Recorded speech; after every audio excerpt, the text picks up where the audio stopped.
All right, let's get right into it. The AI music paradox. It's a huge topic right now, and for good reason.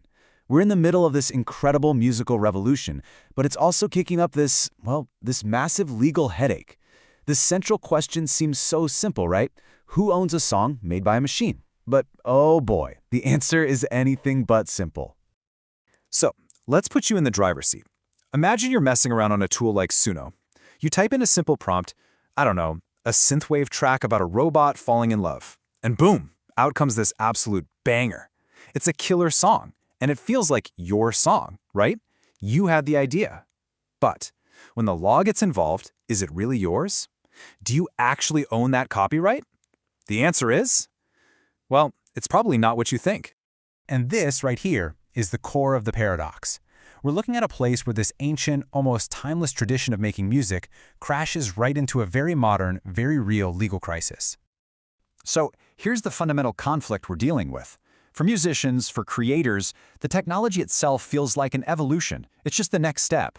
But for the law sees a full-blown revolution, one that basically shatters the rulebook. Okay, so before we can even begin to untangle the legal mess, we've got to look under the hood. We need to understand how these AI models actually create music. And I'll tell you right now, it's not magic, it's pure, unadulterated math. These things are basically super sophisticated pattern-finding engines.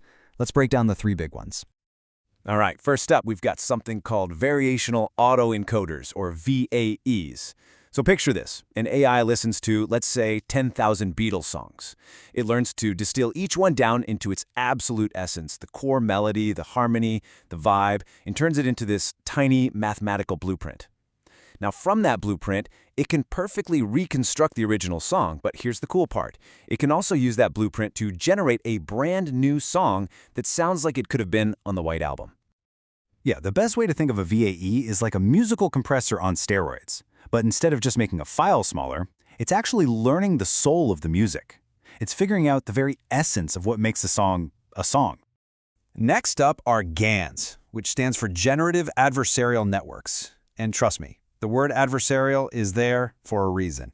This is where things get really interesting, because a GAN is basically an AI civil war. You have two networks fighting each other.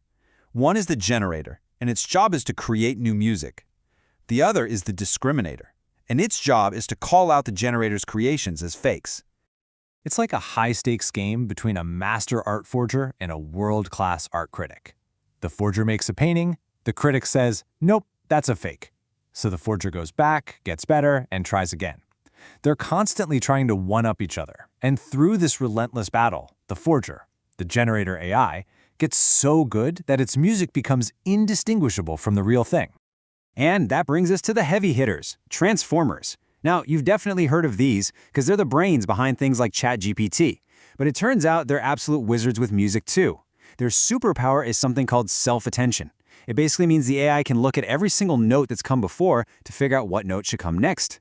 This gives it this incredible sense of context, letting it build these long, complex, and musically coherent pieces that actually make sense. So that's the tech, the cutting-edge math. But here's the mind-blowing part. This whole idea, it's not new at all. AI is really just the latest chapter in a story that's been unfolding for over 2,000 years, a quest to understand and create music using pure logic and numbers. I mean, just look at the timeline. This journey starts way back around 500 BCE, with Pythagoras figuring out that musical harmony is all about simple integer ratios. Fast forward to the 1700s, you've got Bach, who's basically composing with mathematics, creating these perfect, intricate fugues.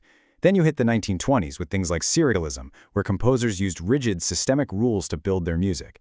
And now we have AI generating music from pure probability. You see, it's not some alien technology that came out of nowhere. It's the logical conclusion of a 2,500-year-old dream. So the technology is an evolution, the history lines up perfectly, everything makes sense, until you get to the law. And that's where this whole thing goes completely off the rails. And here we are at the giant legal wall.